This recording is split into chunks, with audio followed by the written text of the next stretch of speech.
Welcome to that spiritual, actual, factual answers to questions you're asking. You find them inside you, recite you, reciting the records. Akashic, we laughing, we drafting the passion through various. Time for that comedy, dramedy, all of the fanciest, catchiest acronyms. Listeners, listen, we traveling. Consciousness is always unraveling. The reading you're having is mapping you back to your natural habitat. Abracadabra, it's magicless, fascinating. To top it off, the host, all the classiest. Now, what were you asking for? All of the answers? What? All the answers.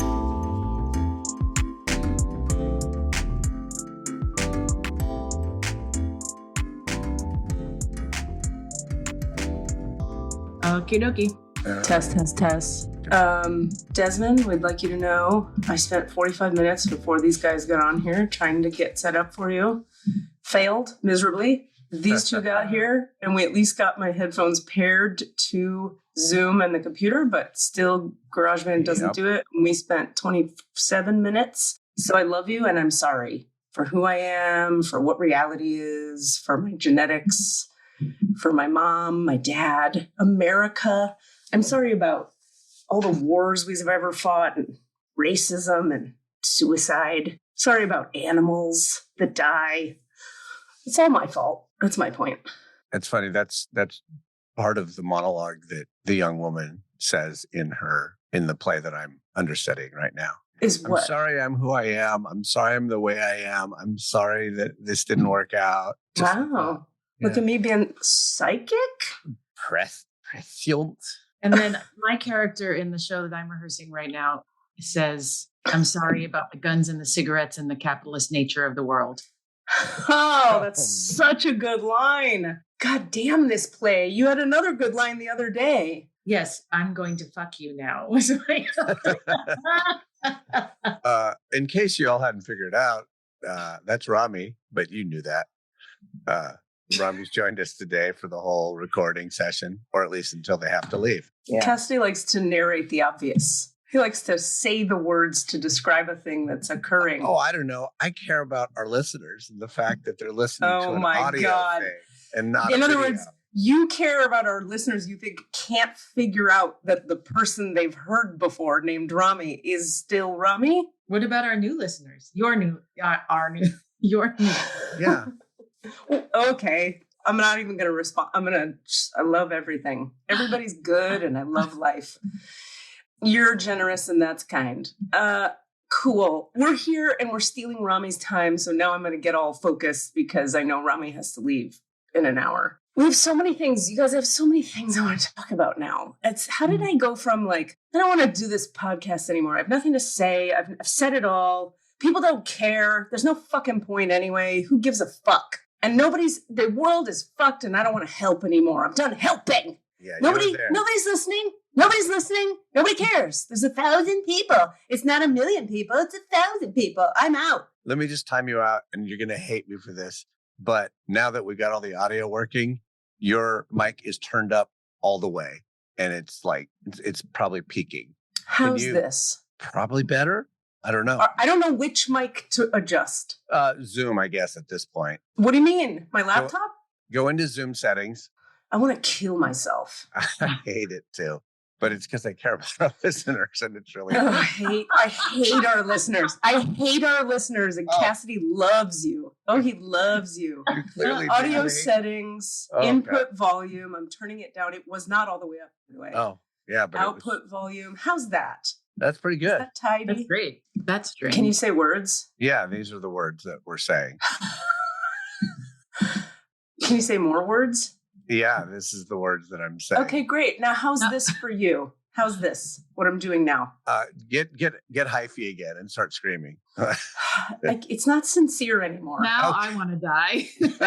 Yeah. Let's do a suicide pact today. I think it's good enough. Okay. So anyway, nothing. I thought I hated everything and I didn't want to help anyone. And now you hate it all again because. Well, now I hate audio problems, but I don't hate humanity as much. So I feel like all of a sudden I have this mojo returned, which is why we're all gathered here. A little bit of mojo. I don't have full Katie Rubin mojo. I know what that feels like.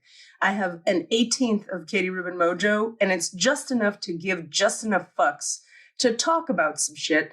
And now there's so much shit backlogged to talk about that I'm like, God damn it. I didn't even know there was this much shit in the line of succession.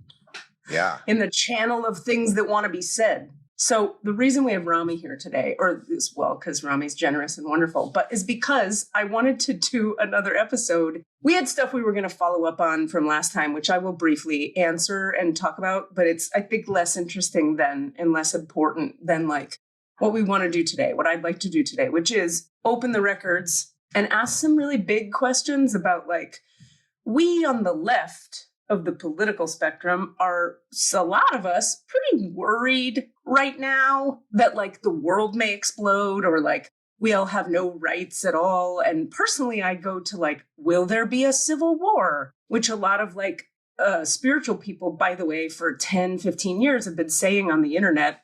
So in 2026, there's a civil war. Oh, so in 2025, there's a civil war. Maybe 2027. And it's because Donald Trump gets elected again. They've been saying it forever. Then we have what human design talks about we've entered the time of tribalism, right? We were leaving the time of collectivism anyway. We've entered the time of tribalism. I feel like, I don't know about if you guys do, and I'd like to hear your thoughts. I look around and I go, yeah, we're in the time of tribalism. Pretty clear. We're like separating in little groups and tribes, and we people are going to hide over here and those people are going to hide over there, and we don't talk to each other. So that could look like secession of California from the country. And it could look like civil war, where somebody goes and shoots Donald Trump in the face, and then some of us are happy and some of us aren't. And we have another problem after that. I don't know. It could look a million ways. And I have enough people in my life concerned in a real way that I was like, how about, you know what the real truth is? I'm going to calm down. The real truth is I have not wanted to ask. Yeah, I haven't been ready. No, I've been like, I just settled in. I just stopped moving 800 times. I'm like, I don't want to have to flee to Spain or Iceland. I don't want all my friends to have to hide under a rock. Also, I don't want to be wrong. Yeah, sure. I don't want to find out, get an answer, and it's wrong. This feels like the riskiest set of questions I've ever tried to ask in the records. And I feel like with my whole thing in 2020, where I was like, there's going to be shit in California. And I was like, I'm out. And there was not a tidal wave. There is now fires that are pretty fucking dramatic. My timeline was not correct. And that was really painful. It was the biggest set of, I don't know how to frame that still to this day, because I tend to be pretty right about stuff. I was like not accurate. So I'm like, what am I but I feel like I was talking with my non-spiritual boyfriend. I shouldn't say that. He's spiritual in a very different way. And he said, usually I like say things to him like, you know, I do my psychic thing and it's making me feel better because I got this awareness. And he's sort of like, okay, good for you. That's nice. And he doesn't relate or whatever. And we were up in Tahoe and we're talking about all this and he's having a day. He's looking at me like, do we sell the house? Maybe we shouldn't buy any more nice furniture. Like we should be saving our resources. And I'm like, okay. He goes, have you like asked your people? I know. Oh no. When the normies start being like, hey, could you tap into whatever you talk to and find out, should we move out of the country or not? Like, maybe you do it. Anyway, and so I was like, oh, Widow Ewick is scared. And I was like, I care about this man. And then it like started to ripple out and I was like, fuck. And why am I not asking? And then it's like, I didn't want to. I wonder if part of the problem with like the sort of forecasting is that it's just data without anything to do with it. Whereas when we ask more about like, how do we best deal with XYZ, then it's like we get information that's something we can do with it. Okay, I don't. What's going to happen? This is going to happen. Fuck. I think here's the deal. I don't think so. I think it's more. That's a good idea. That makes sense to me. That line of questioning and thinking. I have a few things to say about this. One is that I shared this with Rami recently, and I've probably talked about this on here before. The way my psychic thing works is I ping off of human beings' awareness. In other words, you're there. And I'm pinging off of you and consciousness talks to me about you. Or I open the Akashic records and I can ping off of more things. But like when we ask about America, I can't ping off of America because America is not like a physical body in front of me that I'm ping, ping, ping, ping, ping, ping, ping, back and forth between. Are you with me? Yeah. You sort of understand, but not entirely. Keep talking and then see if it lands. Okay, so the way my psychic awareness works is if I'm talking to Rami's in class. Let's say I have 8 people in Star Beings and we're sitting there and they ask a question. My awareness, my energy field, my psychicness, my whatever you want to call it, it connects with the energy field of the person. And that connection is what I'm calling a ping. Okay. That connection gets responded to by consciousness. Consciousness says answers to questions. So the client will say, what do I do about this? Or what's going on? And then I'm suddenly like, oh, I have things to say about that for you from not myself. And it starts to just talk. But there seems to be this triumvirate thing.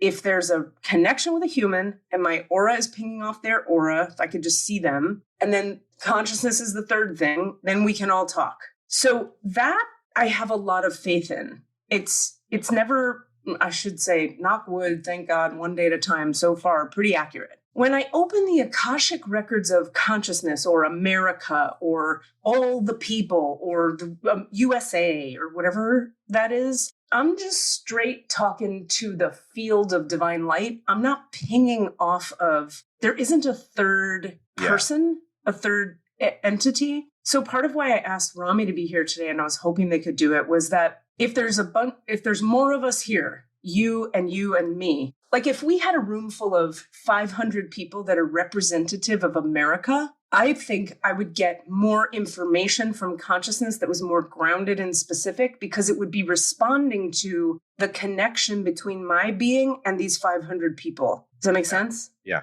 So 3 people is more than 2 people. So I was thinking we'd get more of a correct maybe thing. Also, to be honest with you, Rami has a really specific kind of energy field that I have I've worked with Rami a fair amount just energetically. We've done some work together. Rami's one of the people where it's just like, bing, and I'm in. Yeah. And then it's talking and it's loud and their field is receiving. And even if Rami, the human individuated ego, is like, I don't know, feel anything. What are you saying? It doesn't matter because their auric field and their being is so like with me already that like everything's talking to each other and it's moving really quickly. So it's like I would frame it like Rami's like an excellent conduit for me as a human to have a ping with. It's not dense. It's not slow. It's like light and bright. And there we are. So I figured if we were all here, it might facilitate a more accurate set of responses to big, scary questions that I don't really always want to ask. Does that make sense? It does. Yeah. Does that make sense? Okay. Cass, are you frozen? Yeah, no, I'm here. Oh, crap. Now I am frozen. It crashed and relaunched. That was great. Yeah.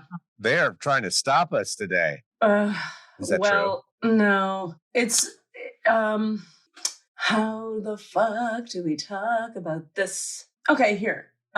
This is right on topic of what I was just saying. Are you there? Are you good? Yeah. Okay. I'll move. Okay. I'll do the robot so you know that I'm here. I was like, every once in a while, I'll just move my hand. It's great. I was like, he's politely doing this for a long time. I should probably ask him something. Well, then we should get into it. I know. I'm just trying to. Yeah. I'm framing what I'm going to say now because it's a little bit not the kindest thing. Consciousness gives me all kinds of information. I don't get to decide. Okay, I'm going to calm down. I'll be straight. You guys ready? I'm going to be straight here. Cass, you're a bit more of a dense field. Okay. Rami's a bit more of a light, bright, open, receptive. There's a receptivity there that Rami just has. They came into this life this way. Nobody's better or worse than anybody else. But when I try to read you, it's slow and heavy and it's hard.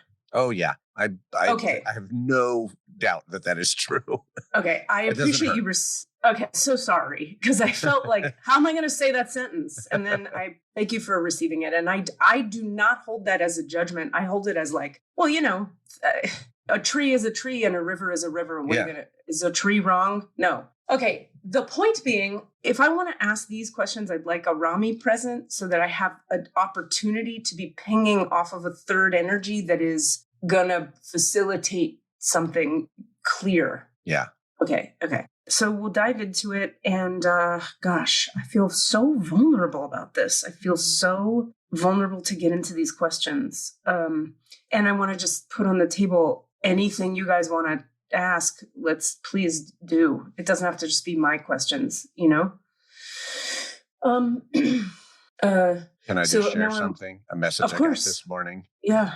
Actually from Denise saying, waking up, weird sinking feeling about today. Something's going to happen today in America. If you're doing a podcast today, will you ask? So interesting, like it's coming through. Something's coming through their field as well. And they're, doing their meditation and automatic writing and stuff. So yeah. It's just interesting that it came up literally this morning. This is why I'm nervous to get into it. It's like we're going to see so many things that are so shocking and terrible for a while here. All right. Well, we got to be brave and we got to do it. So I'm asking now, I'm just sitting here asking, who do I tap it? Like, what do I open? Like, do we open the records? Yes. Do we open the records of America? No. Do we open our 3 people here records? No. Do we open Washington? No. Do we open humanity? Oh boy. Really? That's always very intense. Okay. We open humanity's records. God damn it. All right. That makes me want to cry. I hate to ask this. Do you open like Trump and Elon's records? Or? Yeah, that's a no. They're part of humanity, believe it or not.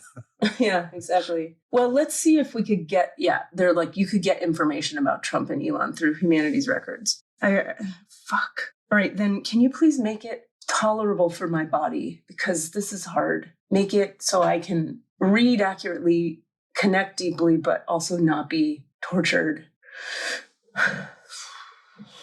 There's a lot of support. Just give me a second. There's a lot of angelic support coming in because they support this line of questioning we have. All right, I'm going to close my eyes and we're going to open the records. Can I also open Cassidy and Rami? No. They're like, you have a task. Let's just do this today. Okay.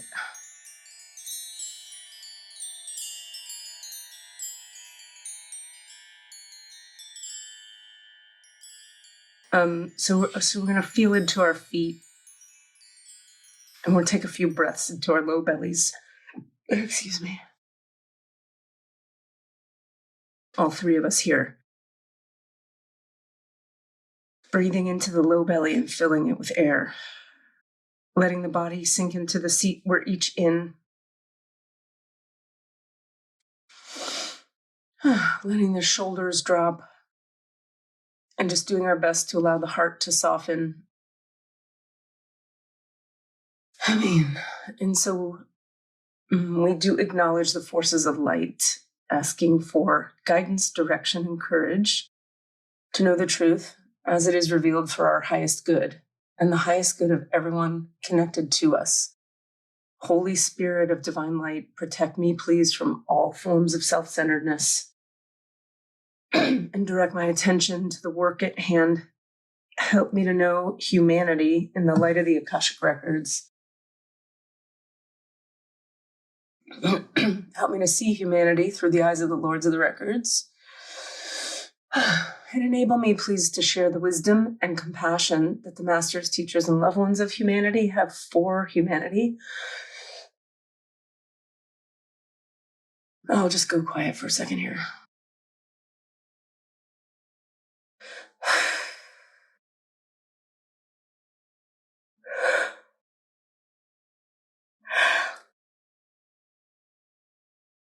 Okay, so are we in the Akashic records of humanity? Yes.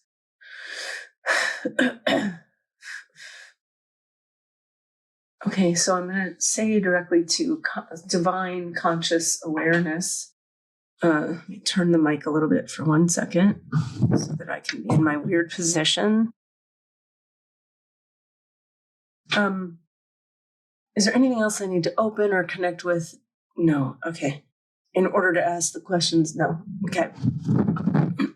So a lot of us are nervous in a big way that, like, oh God, so many things with the current administration, political people in America in charge of lot of choices. Does either one of you want to start with a question so that I'm not just running this whole thing, or does either of you want to start? Rami and Cassidy? Not really. I'm kind of just in receptive mode right now. I can't form Cassidy? questions currently. I'm also pretty blown open, so I don't really have the. All right. Sorry. All right. So a lot of us feel like there's a dictator running our country, in a country that's been typically democratic, brokenly so, complicatedly so, imperfectly so, but at least like running under the guise of a democracy. Are we about to lose the entire structure of democracy we've built? No. Well, it sure seemed like it. Like, it seems like he's gone in and his cronies, he's creating, it seems like to me and some my friends, like he's created an oligarchy and a what's it called when you have a dictatorship? And they're giving me no. So is that what he's trying for? Yes. Is he going to succeed? No. And why is that? How is that the case? We could use some being put at ease about that concept, because we are so scared about it.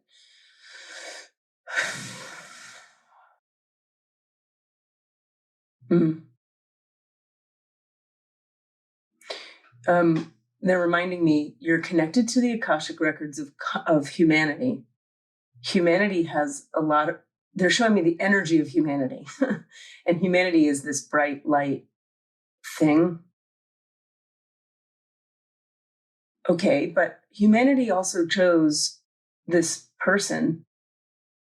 So how are we to trust humanity when this is what we're looking at?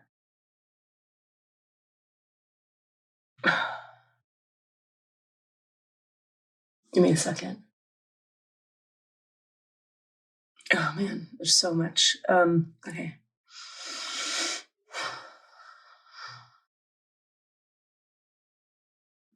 Okay, so is it like he's going to try to destroy democracy and fail? No. They just keep showing me this light brightness. Okay, that's not really helping me understand, though, how we can relax and trust. So humanity has all this brightness. There's also darkness that takes a hold in, of the amygdala.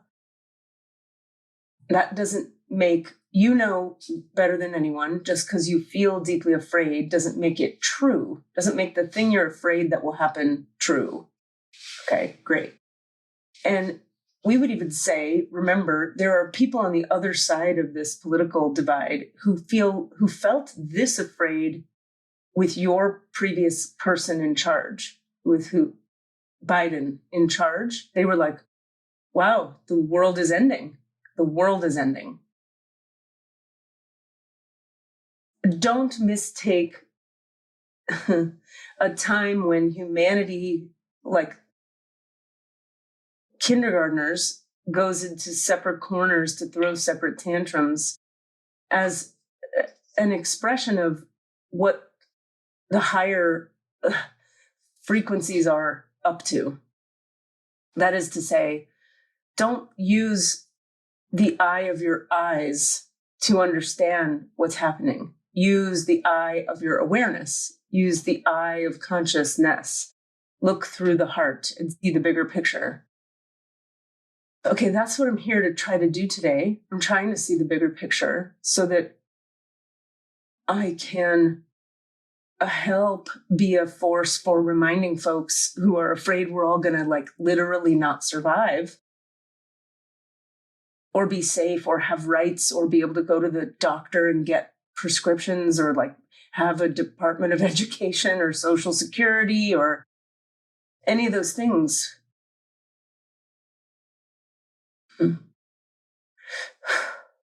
Okay.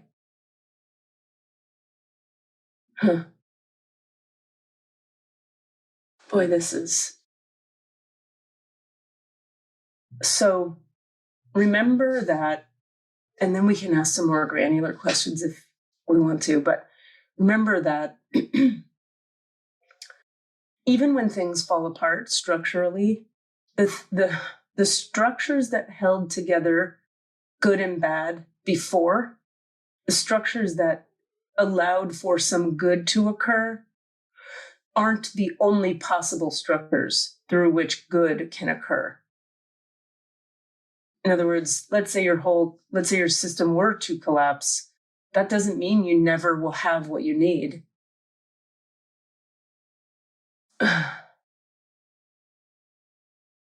Okay, so but if we literally, some of us can't get access to like healthcare or equal rights, and we go backwards on the equal rights thing. And then also if he just like puts his cronies in the DOJ, which is what he did immediately, and like, I don't know, corrupts what's it called? The highest form of court, Supreme Court, and corrupts everything. How do we have hope that we're going to be taken care of? It seems like he's just going to put his cronies everywhere, and we're going to be a fucking Russia. America will be Russia, just a different version of it. Is that true? No. How so? How is that not true?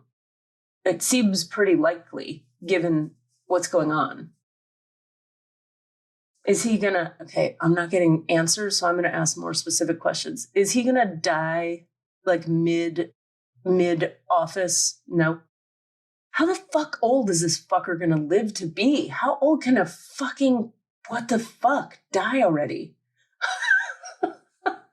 Sorry. I'm just in dialogue over here because that's how I feel about it.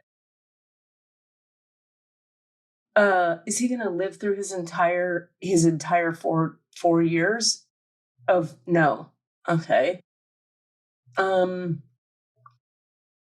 Is he going to succeed in putting in power everything he is trying to do? No. Who is going to make it so he doesn't? The good in humanity. I'm like, great. Who, though? Who's going to stand for the good in humanity up in the political world of Washington? Who? Okay, and then they show me guys in suits, brown suits, couple good guys who you'll see on the news coming up from the rear. Also, people in the Senate, and they show me AOC. Is that literally AOC? Yes. Is it also metaphorically AOC? Yes. So AOC and her cronies, her people, her team, there are forces of good at work. They're less loud and they're less public. They're working like ants building a colony behind the scenes.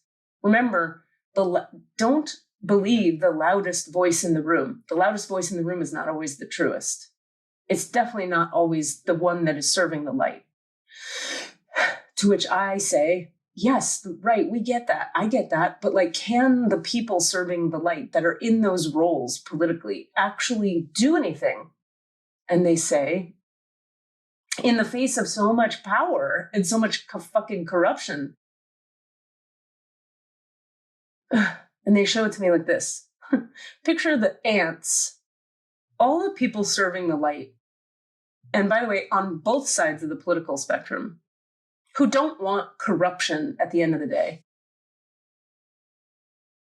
They are anting around the colony of Washington and beyond Washington, biting the metaphoric, like, you know how when you make an ant colony, you're building something. Think of these ants as like putting light into a structure that then collapses because there's no foundation. It's like termites. The termites of light in the political system are eating away at the wood of corruption that this person and his people are trying to instill and place in power. And they will have a profound and important effect. So we're not about to lose democracy? No. Can I ask you a question? Yes, please. A clarifier. You said the thing about men in brown suits. Are those the state attorney generals who are filing suit against every action? Yes. Also, yes, other people too. Also, who are the people we see on the cameras in the brown suits? Do you know more people, Cassidy? I mean, there's, occasional senators and Congress people who are speaking up, but they are in the minority. So all they can do is talk because they can't vote. Why can't they vote? Well, I mean, they can vote, but not enough will, literally at this point, until they get 8 Republican senators or Congress people to say, yeah, this is fucked. We got to stop whatever's happening. They can't. Their vote can do nothing. Yeah, so those guys too. Okay, so I have, thank you. Did that answer your question? I just was curious when you said that. Yes, those people and senators and other people. Yes. Yes to your question. Okay. And other people too. Okay, so while he's in office, he's gonna die? Yes, that's like a big prediction. Well, sorry, it's true. Okay. Please make it be true so I don't feel like a dick later. Okay. Are they going to throw Elon out of the building at some point? And they're like, it's not about you. And I'm like, okay, sorry. Give me a second. All right. What are you asking? I mean, a big part of what's happening is all the stuff with Elon Musk literally just going in and just grabbing money and moving it and taking it away from places with no authority. Is he gonna be thrown out or barred from action at some point since he's completely unelected and unapproved by the senator? Is this a no? Yeah, that's a no. That's too bad. Okay, hold on. They're like, we don't want you to get too bogged down in very specifics, except for the ones we want to tell you about, because when you focus on the specifics of each little thing you're worried about, it amplifies your belief that you're fucked. So it's not useful to look at each specific. This is the problem of your media system and your media system in general, is that it fear mongers, but in very specific ways. So it goes, you're going to lose this, you're going to lose that. This specific person is going to do this terrible thing. And then each of you, in what it does is the darkness, you could say, gets a toehold in a nice individual specific thing for each person. And it's really succeeding at doing that right now. So then my follow-up question to that is, there's this spiritual idea that we people, humans, hear about a lot, which is just focus on the positive. And if you focus on the negative, you're adding to it. No, that's incorrect. Okay, thank you. I thought so. Can you say more about that? You need to focus on what's possible and building what's possible. And there are lots of people doing that. It just doesn't seem like there are because of how loud everything is right now. Okay, I have more questions, but do you guys have more questions? Rami, Cassidy? I think a lot about all the people who believe the current administration's misinformation. Right. Is there any, and then some people on the left say, now they're going to see that this isn't helping them, and I'm like, they're not going to see that. No, because there's always going to be spin. Right. And I know that we're going more and more tribal, but is there a world where any common truths come back into being? You mean, is there a world where, can you say more about, because they're giving me a big fat no, but I think I wonder if the people who believe the right-wing rhetoric will ever see that they are not being served by I see. people. Okay, no. But no. And that assumes a lot too. They're saying that assumes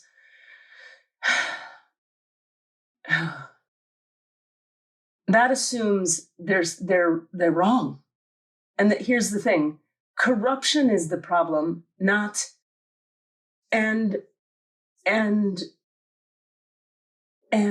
what's that word? And the lack of care for fellow humanity. But that's, what do you call it? Like, what's the word that means like Compassion? hate?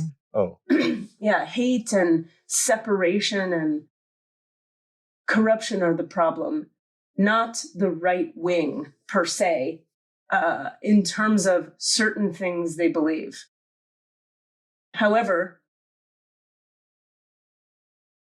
there will be some unification around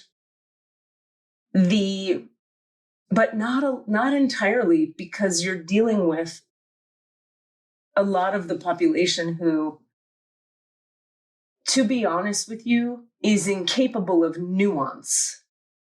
They're not interested in nuance. They're interested in just being right.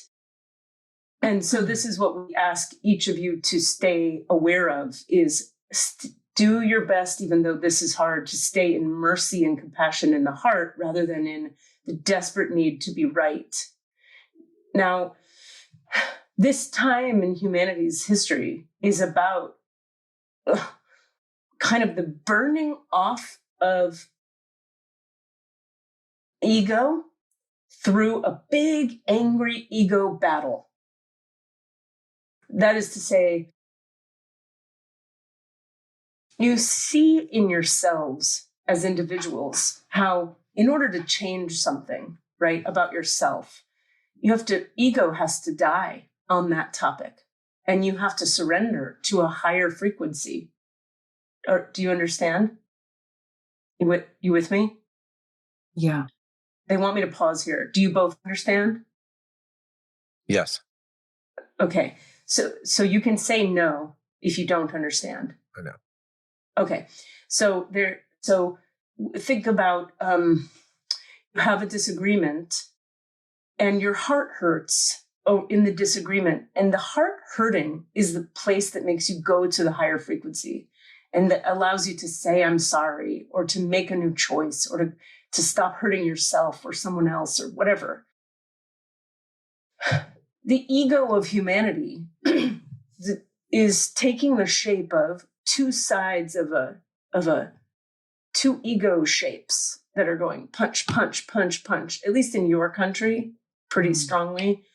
I'm right, I'm right, I'm right, I'm right. And you have to, sometimes 2-year-olds who are just the id and the ego forming, right? That's this developmental stage of a human. You go through, I'm developing a me. Me is ego. They have to throw a fit in the corner until they tire themselves out and they just get so tired that they surrender and they do what mom says. So this is what's occurring now. Me, fighting, fighting, fighting, so that it can blow out. And what exists from the time of tribalism as a possibility is the possibility for real unity, which unfortunately you never had, as humanity never really had unity. You had the attempt at it from an ideology that said it would be better if we had it. Are you with me? Yes. Absolutely. Okay. So there was so much pain that before humanity cared to try to be a unified front, that they were willing to act as if. This is just like how any individual changes and grows. First, you have to act as if you believe a new idea. Then you believe it because you feel it in your heart, right? And then you just behave differently because your heart has shown you the truth. Similarly, humanity in your country, what you're seeing is two sides of the id and the ego, just like battling it out, battle, battle, battle. And eventually they're going to battle so hard that they burn themselves out and understand all that matters is to come from the heart. That is the opportunity here, but in a real way, not in a, well, World War II was hard. That was fucked up. We're all terrified. Let's just behave well. We're going to behave well. And some people think behave well means civil rights. And some people think behave well means just don't tell them you're in the Ku Klux Klan. And some people think behave well means, sure, government programs to help people. And some people think behave well means and on and on and on. But this time has the capacity to change people, humanity, at the heart level. Sometimes you have to really hit bottom before you change. Really change, not act as if change. As a collective. And we understand that as we say this, some of you go, we already got it. We already got it. We already changed. Okay, well, good for you. The rest of them didn't. So here we are. That's interesting. Another piece of fear I feel in the collective right now is like, we're going to, as Americans, lose our own, like, there's this, so many questions. Number one, like trans folks and gay folks and disenfranchised groups from the hegemonic white capitalist, whatever, are afraid they're going to lose all their rights. Is that the case? No.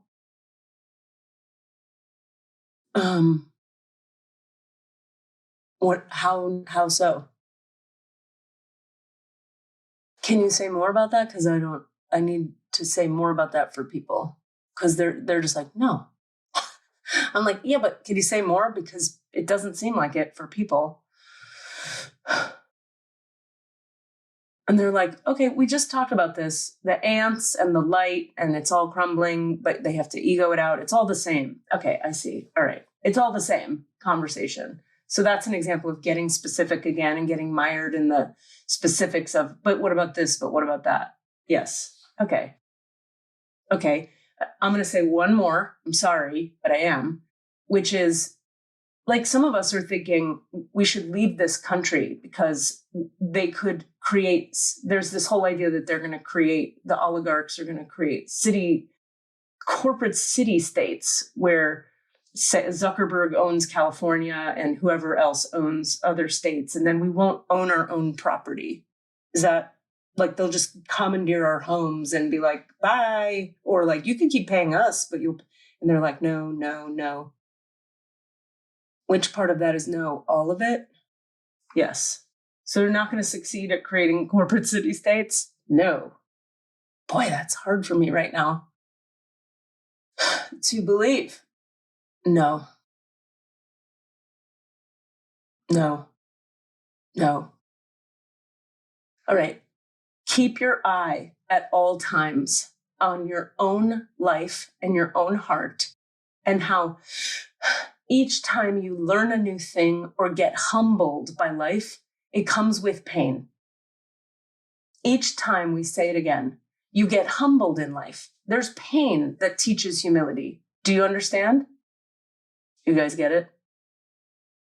They want me to pause. Rami and Cassidy, do you understand? The words make sense. What? Yeah. I mean, I understand the concept. I don't know what? if I did that being a given doesn't land with me. Like, of course, that is the truth. And it's just like, yeah, that makes sense. I hear that. That's all. I'm just saying. I spaced out for a second. Okay, we're going to ask the question again. Everybody ready? Yeah. Yep. Okay. Do you notice how in your life, every time you have to personally change something about how you're behaving with other people, that before you change it comes a painful piece of humility? Yes. Okay. Yeah, totally. Okay. That now you understand, Cassidy, like that is a given. Yes. Yeah. That lands. Okay. Yeah. Okay. You sound like you still have hesitation. They're not letting me. Okay. No, I'm still processing it, but it makes sense now, and in just the way you rephrased it slightly differently, and it's clearer now. So yeah, Okay. absolutely. So we'll give you an example. Let's say you, Cassidy, this is for you, Cassidy. Let's say you're leaving dirty dishes all over the kitchen and you live with other people like you have. And people are mad at you, but they don't say anything for a long time because they think, he'll stop doing it, or he must have just not noticed, or I don't want to have a conflict with him. So then eventually they go, hey, can you stop leaving the dirty dishes everywhere? That's disgusting. And you go, what's the problem? You defend it. Whatever, just their dishes. It's okay, I'll do them. What's your deal? That's defensiveness, right? Yeah. And then finally somebody goes, you understand we can't use the dishes if you don't clean them. We don't have any dishes. You have robbed us of dishes. And you go, oh. And then you feel bad in your heart and you go, ow, I don't want to rob you of dishes. I'm so sorry. That painful humility in your heart is what we're naming here. It's like you recognize, that's not nice to them. You with me? Absolutely. Okay, so then you start to clean the dishes out of like, I now care that these other people have dishes. You're not just behaving, Cassidy. You're not just behaving well because it's the right thing to do and people will like you if you do it. Does that make sense? Yeah. You're actually changing what you believe and who you are at the heart level. Because from your heart, you actually feel bad that they don't have dishes. That's the painful humility we're talking about that creates change. Does that track? Totally. I mean, that to me is kind of like when we legislate, legislate against racism. It doesn't change the heart of the current generation who's being told they can't say certain words, but the next generation, because the behavior was legislated, their hearts are changed because they came up differently. Except they say not always. Right. In fact, firm no to that. In other words, that's a nice democratic idea you have there that comes from smart, educated, democratic people who teach an idea like that because you want to believe that's the case. But they don't actually change until they actually are changed. That's right. In other words, you either show up as a baby and a child with the kind of heart where you already get that from your heart and you already are that. Or, like most humans, you have to go through things that are hard in your life to have the pain of humility created in your heart. Does that make sense? Mm-hmm. So it's a nice idea that they just are born into a healthy democracy and then they... No, because what a human heart will do is take it for granted and become arrogant around that and become prideful around that and be closed. Arrogance and pride create closed energies in the heart. So even a heart that is born in a whatever positive thing happened in a previous generation can easily and will be corrupted by the forces of the ego specifically. Does that make sense? Yes. Absolutely. Okay. Because like you have, let's say, a young person who doesn't understand why the legislation was made even. And so they're just responding. Right. And they take it for granted. And then they're just mad when they don't get what they want anymore because it changed. Everyone as a human has to go through the painful death of the ego in the form of the humility you get when you realize you've caused harm to another. Does that make sense? Yeah. Yeah. That's how people understand we're all one, is that it has to hurt. It has to actually hurt. You all like to, or I should say, humanity likes to avoid hurt at all turns. Oh, that was painful, so I don't want that, you say.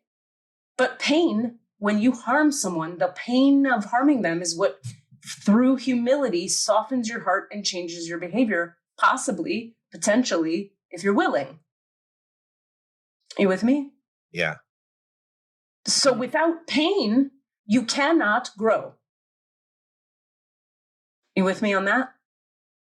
Yes. Yes. Okay. So humanity is in pain.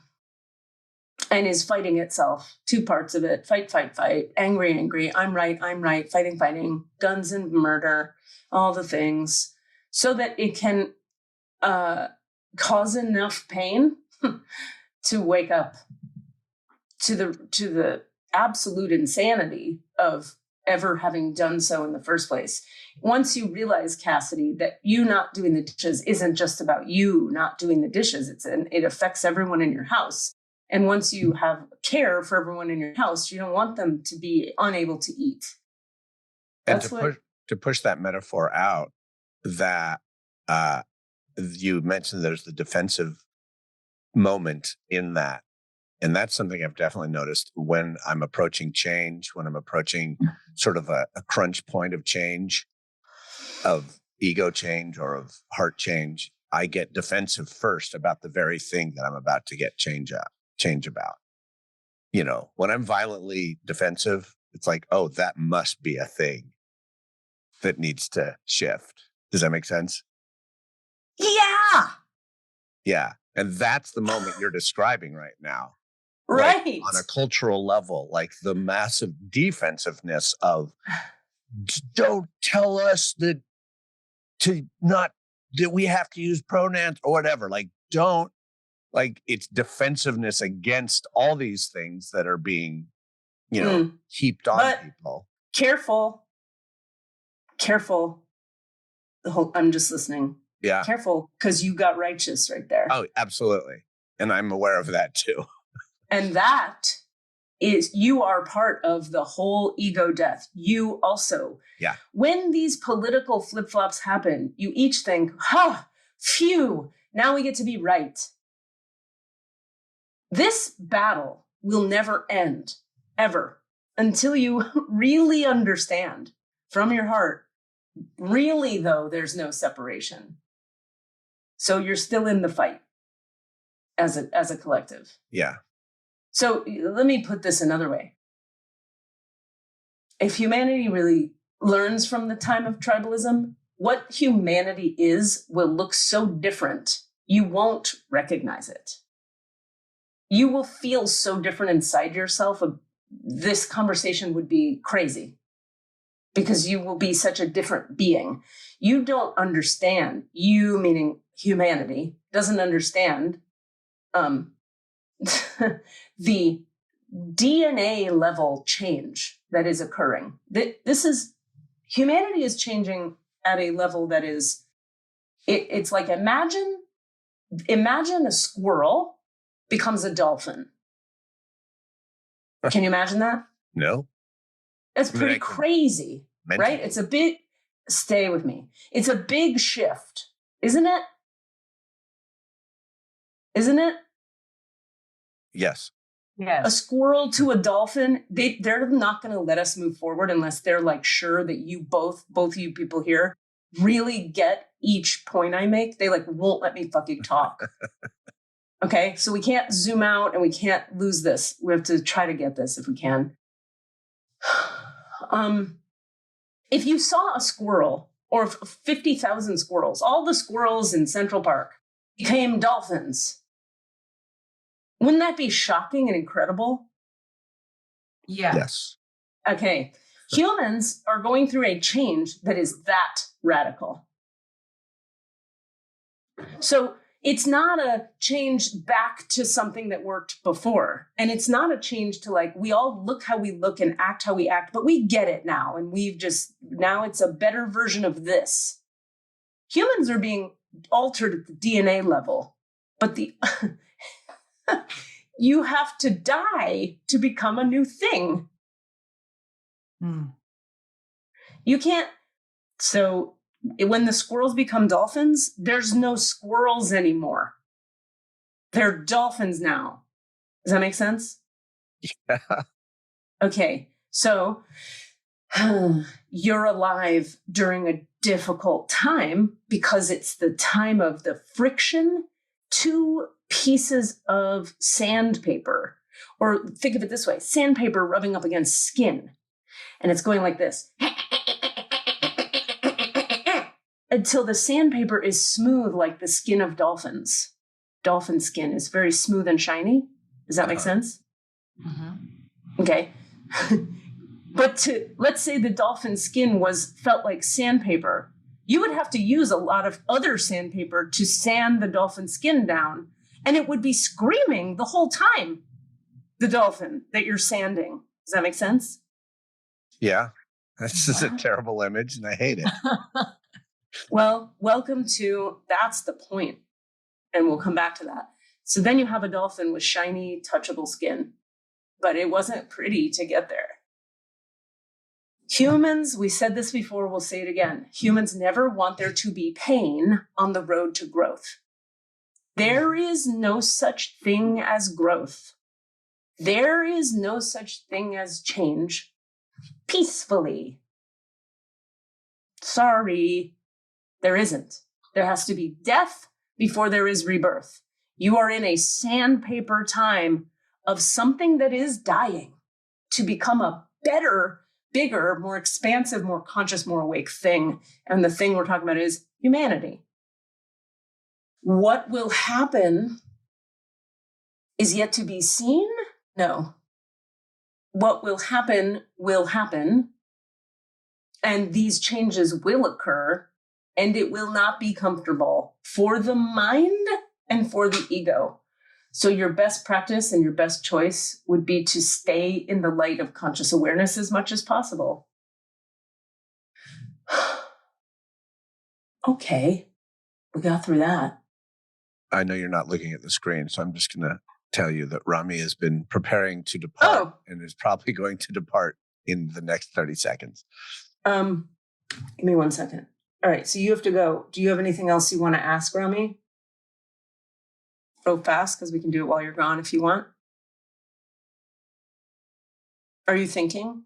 I am. I think that I have questions, but they're not formed into words enough.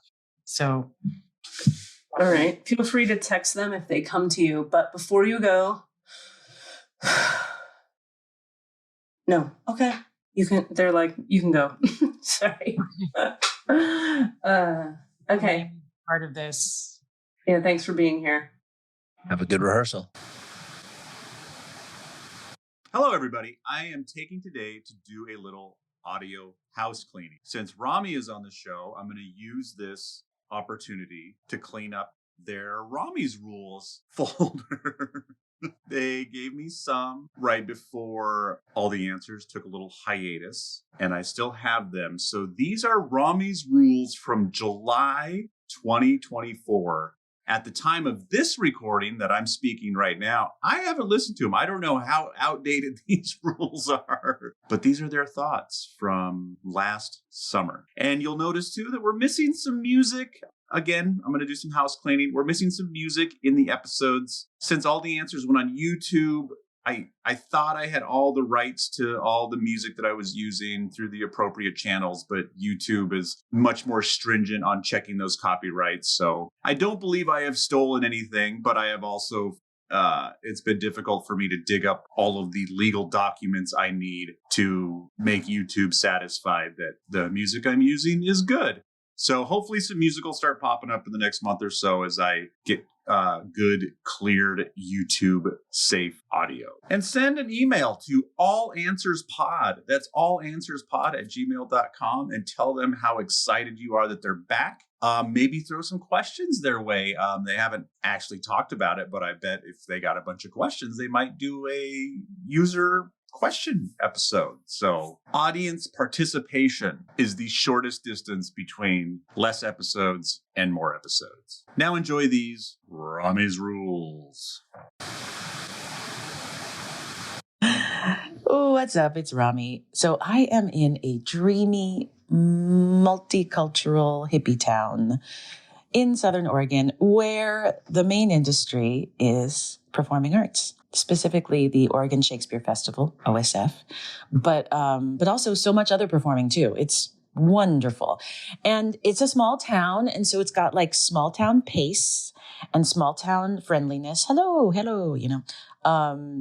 But it also gets a constant influx of new faces because it is a tourist destination. And delightfully, the tourists who want to come here are people who like theater and literature. And also it gets, they employ new actors every year. So, so it's a small town, but it's not, it doesn't get like insular as a result. It's also very progressive and totally a hippie town. And I'm loving that about it. And it's in a valley, and the valley is surrounded by hills. And what are in the hills of Oregon? White supremacists. Neo-Nazis are in these hills, you know? So it's a really interesting, balance. OSF employs a lot of people of color, a lot of trans folks, queer folks, people with disabilities. And Oregon is maybe one of the most racist states in this country. It's written into the bylaws. Maybe some of you know that, maybe some of you don't. But yes, it is definitely a hub of the, white supremacist movement in the United States. So that's interesting.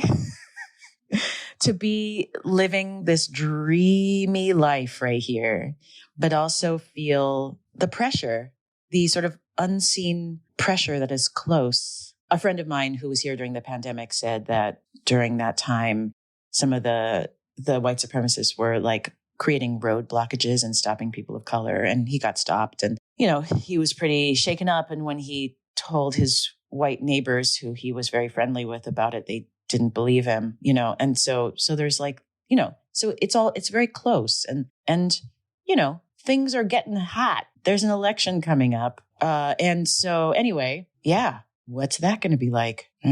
Rami's Rules. Hey, what's up? This is Rami. On the day that I'm recording this, I have just learned that yesterday, Bernice Johnson Reagan transitioned. Bernice Johnson Reagan was a huge celebrity in my life, though some people listening to this may not have heard of her. She was the founder of Sweet Honey in the Rock, an a cappella music group that is as old as I am. They were founded in 1973. Sweet Honey in the Rock is made up of all Black women who are historians, musicologists, freedom fighters. And their musical style in the group is as diverse as Black music in America is diverse. But their sound is always rich and powerful and deep. And I have learned so much history from listening to their music and just been moved to sing, moved to dance. Oh, they are such a huge part of my life. Sweet Honey in the Rock. Everyone go listen to some Sweet Honey in the Rock in honor of Bernice Johnson Reagan. Rest in power. Good grief, as Wavy Gravy says. Rami's Rules. Hey, what's up? It's Rami. I am cat and gerbil sitting right now for my upstairs neighbors in Ashland, where I am.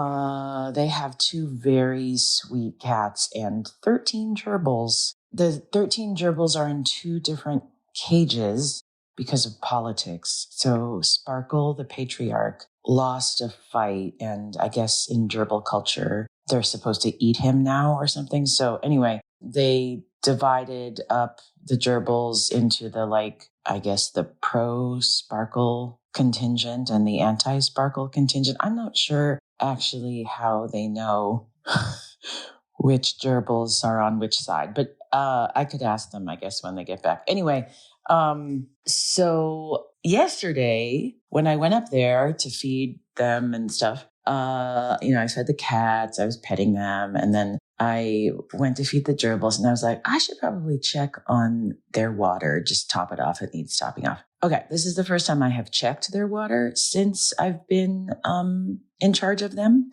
And their water bottle in each of the 2 enclosures was dry.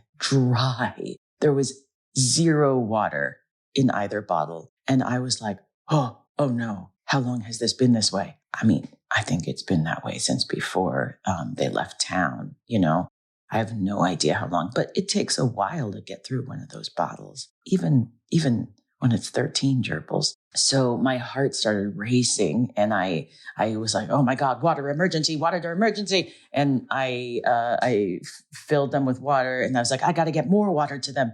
Anyway, I dropped a couple drops onto the floof, the floof that makes up the floor of the cage. They put floof in it. Well, I don't know what that stuff is. Anyway, and the gerbils are like sucking the moist floof. They're so thirsty. They were parched. And I put the bottle I tried to put it back into its holder, but they were so desperate for water. All right. It's a bottle. It hangs upside down. It's got a little metal attachment on the end that, they lick the attachment and drops of water come out. I think everyone's familiar with like hamster cages and stuff. Anyway. Okay. So I'm holding the bottle in the cage and they are just like desperate for it. There's like 4 little gerbil mouths all licking the little metal tip at the same time with their cute little hands all holding it. Oh, it was very cute and very sad. And my heart was just like, oh God, I hope none of them died. You know what I mean? Like it's hard to count them because they're always moving around. So I just hope that none of them died from lack of water and that there isn't like a dead gerbil under the floof in one of the nests. Anyway, I think that they're all okay. So now I've been checking the bottle and yeah, it didn't go down too much because it does take a while to empty those bottles. Good Lord. Who knows how long they were without water? It's not my fault. Anyway, everything's fine. The gerbils now have regular water. Cats are fine. RAMI'S rules. All right. Well, I'm like, is there more to say? And they say no. I'll just ask it sort of is it worth asking this question? Or is there anything to be gained from sort of exploring? That's awesome. I get that there's this large scale shift occurring. And is there anything that we need to know about sort of the today 3D? How do we, or let's just say the listeners of this particular podcast, if it's just those people who will hear this, how do we best proceed? Like, what do we do with ourselves? They're saying we've already stated that, and that is stay as connected to higher consciousness as possible. Okay. So meditate, drop your ego, get to humility faster, notice your defenses, let them die. Die sooner than humanity as a whole is willing to die. Let the ego that you think you are die through the pain of humility faster, and you'll be contributing to the collective having an easier time doing so. Does that make sense? Yeah, absolutely. Yeah. When you can be an example to other people in your life of what it looks like to function from open-hearted humility.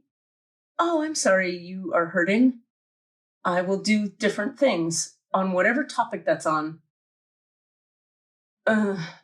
When you can be a living example of that in a real way, not just in a performative way, but in a real way where your heart feels it and it's actually different. And we're speaking to all of you now. This is not just for you, Cass. You become the inspiration for everyone else to possibly walk into that.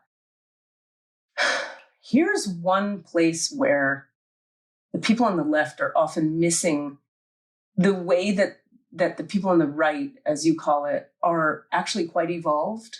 Here's one way you miss it. A lot of the people on the right are really into this Jesus idea, into religion, right? And you see it as this like sheep herd mentality, small-mindedness. But the thing they have that some of you could really use more of is, but you get to it in your own ways, by the way. It's just don't misunderstand what they're doing at their churches. Some of them are doing all the stupid shit you think they're doing. But a lot of them are really just learning about humility. This is what churches that function correctly teach people. Hey, love your brother as yourself. Like, it hurts when you hurt someone, right? Don't do that because it hurts everybody. Feel the pain of that. That's what we call a sin. That's what the real definition of sin was supposed to be. When you hurt your fellow man in any way, shape, or form, you create separation and it hurts your heart. That's all sin is. It's not a thing that takes you to hell. Hell is the life you live when you're harming others. That's hell. Hell on earth is the only hell there is that's relevant to your here and now. To harm another creates closed walls, arrogance creates whatever. It creates separation, and then you're in pain.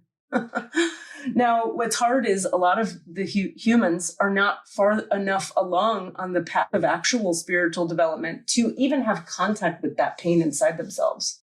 So you look at some of your political leaders, right? They don't have any, they're not actually, quote, quote, going to church, right? They perform going to church to gain power and control. But if they were really going to church, they wouldn't behave the way they are. Does that make sense? Yeah, absolutely. Okay. And you were going to say the reason was, this person just keeps coming up for me.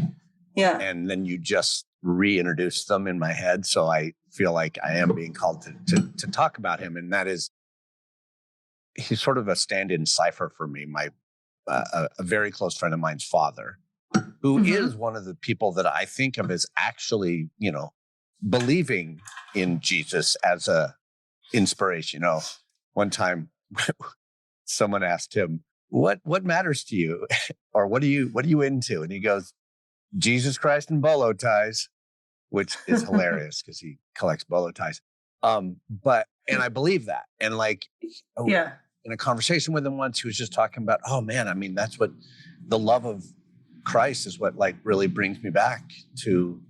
And so I really believe that in a really deep way. So I believe that this person is truly connected to the sort of Christ consciousness, right?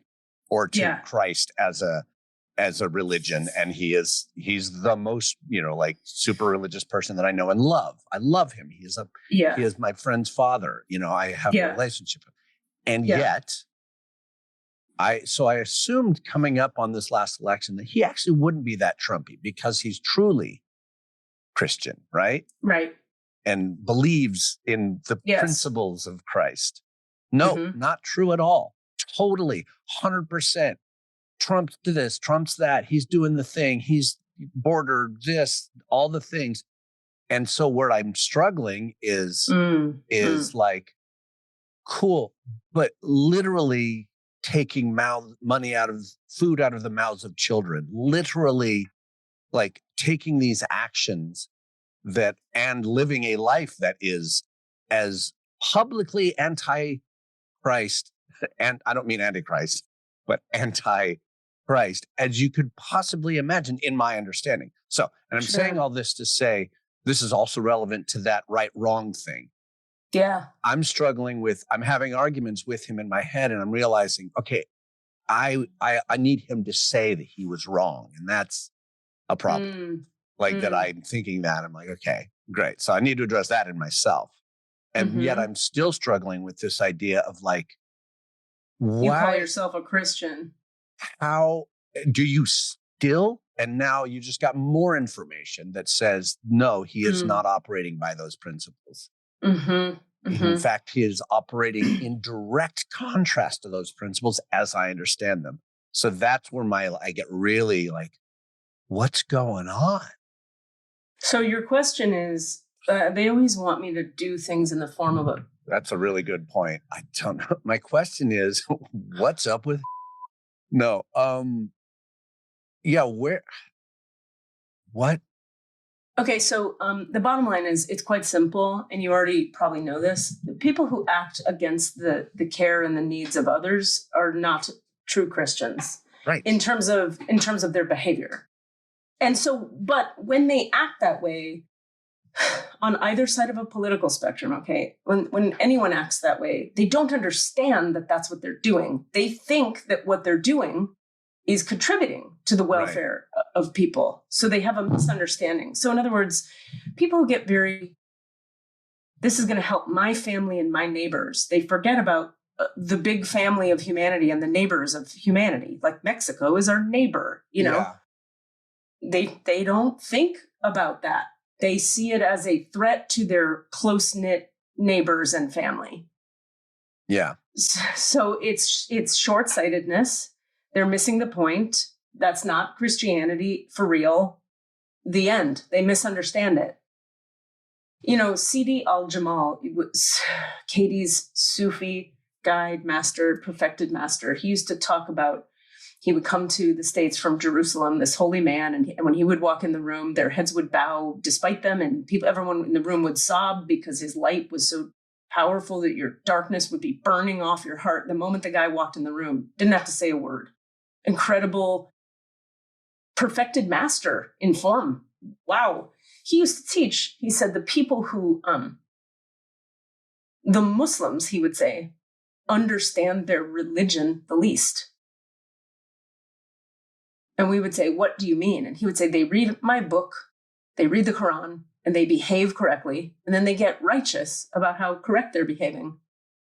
That is not what the book says. The book says, love your brother as yourself. Unity is the only thing. Love is the only thing. Allah is the oneness and oneness. But religious folks use the rightness of their way to oneness to create separation. That's the opposite of the point. And he's like, so what's dangerous on the spiritual path, and he taught this quite directly, is be careful at every stage of the path that you develop, you will be tempted to be quite righteous at each stage. And in Sufism, they talk about states and stations of the heart. So your heart, as it develops spiritually, reaches these higher stations. A station is where you've included more spiritual love and light and conscious awareness and unity, oneness, whatever. And then you anchor at a station. And then to grow to the next place is a whole new thing, okay? But once you're at a certain station, you can't go backwards. You don't become less aware once you really anchor at a station, okay?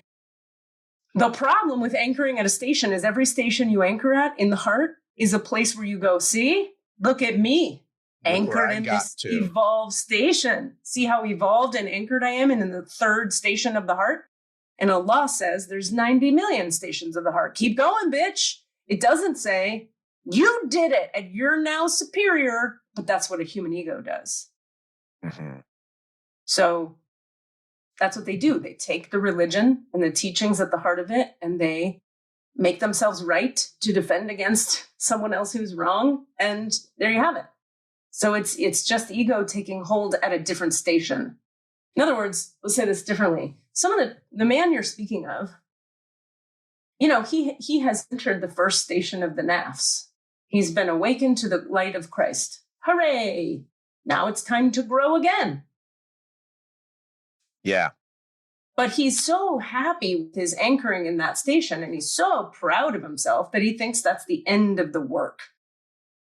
And they're reminding me of this too. They're like, careful too for yourself, because you're at whatever station you're at, but you're not done. There's always work to do. And so remain humble and open, always, every minute. Because you can be righteous anywhere, at any station. So that's all it is. Does that make sense? Yeah. Yeah, it's interesting just to have him be this sort of stand-in cipher to have arguments with in my head. And then I don't want them to be arguments. I actually would like them to be discussions, you know? Yeah. Let's really help me understand this. Help me understand this. I don't understand this. Mm-hmm.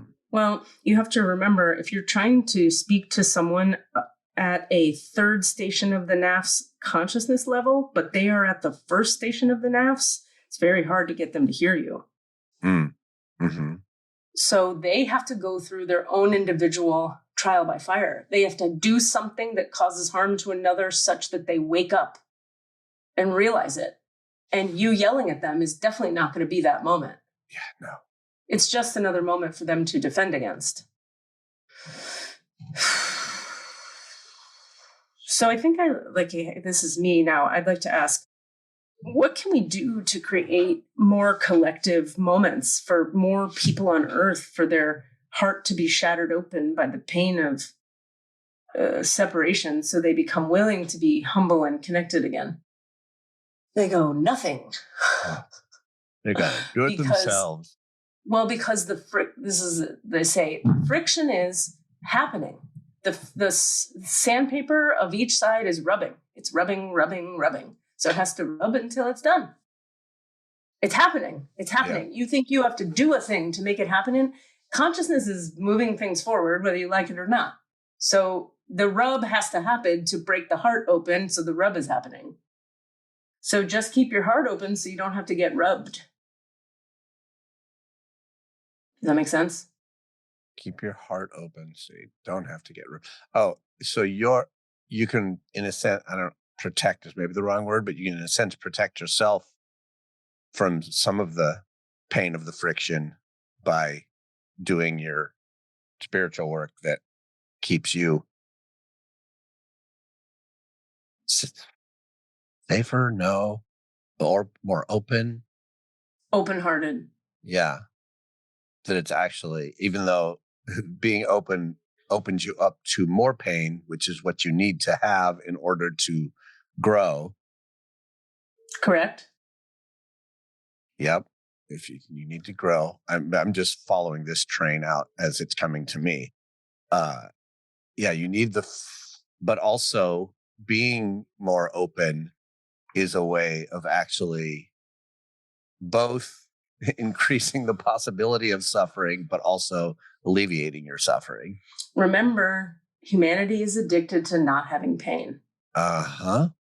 That's an addiction you have. You have it. Yes, you have to open your heart and open to more pain. Yes. Because that pain is the correct pain humans are built to have. Yeah. Yes. So what we're saying is stay open more, even through the hard rub time, so that you don't have to get lessons in your own path that are very, very hard. You can have gentler lessons because you're part of the rub. You each like to think of yourselves as separate from being part of the breakdown, but you're all part of it. It's all happening to all of you. The ego is dying, the ego of the collective. So that's a big job. And it's going to be a long, long, long journey. Oh. So stay as open, do your spiritual work, face your defenses, soften them, become open more and more and more. So that while the collective is going through its own version of that, you don't have to have a big, terrible version of the awakening. You can have a tolerable one because you're already doing the work. Does that make sense? Mm-hmm. Okay. I think we have to stop here. Yep. And they still tell me there's not going to be a war. All right. I'm going to stop. Any last things, Cass, before I just close the records here? No.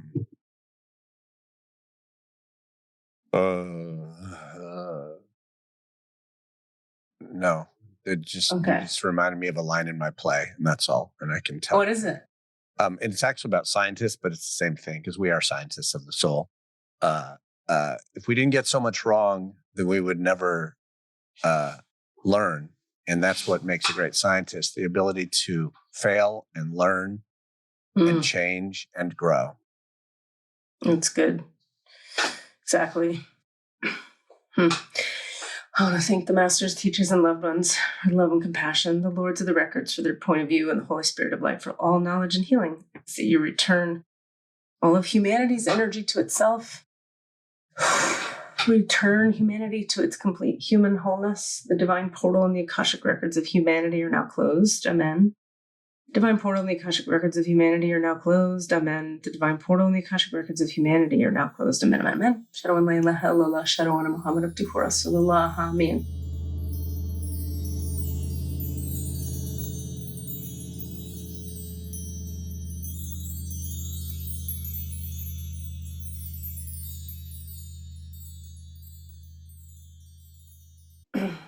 Oh, yeah.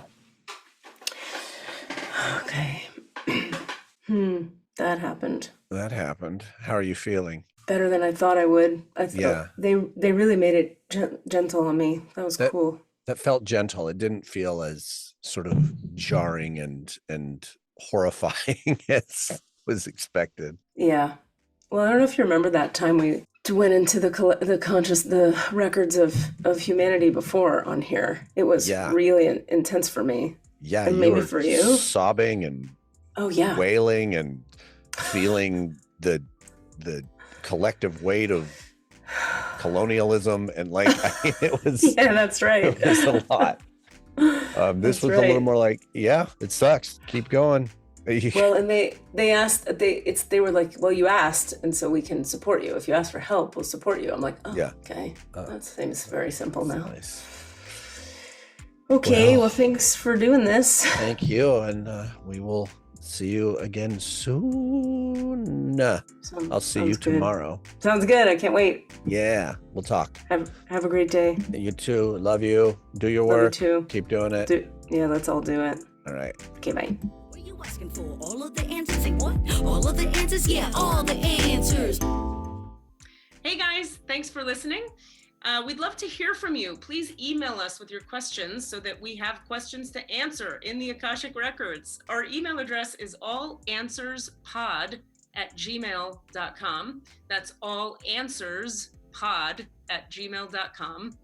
And if you'd like to find us on Facebook or Twitter, it's @allanswerspod, @allanswerspod. Thank you. Input is what's coming in. What sound is coming in? Mixed and edited by Desmond McNeese for We Mixed It, LLC. Go to whatsoundsawesome.com.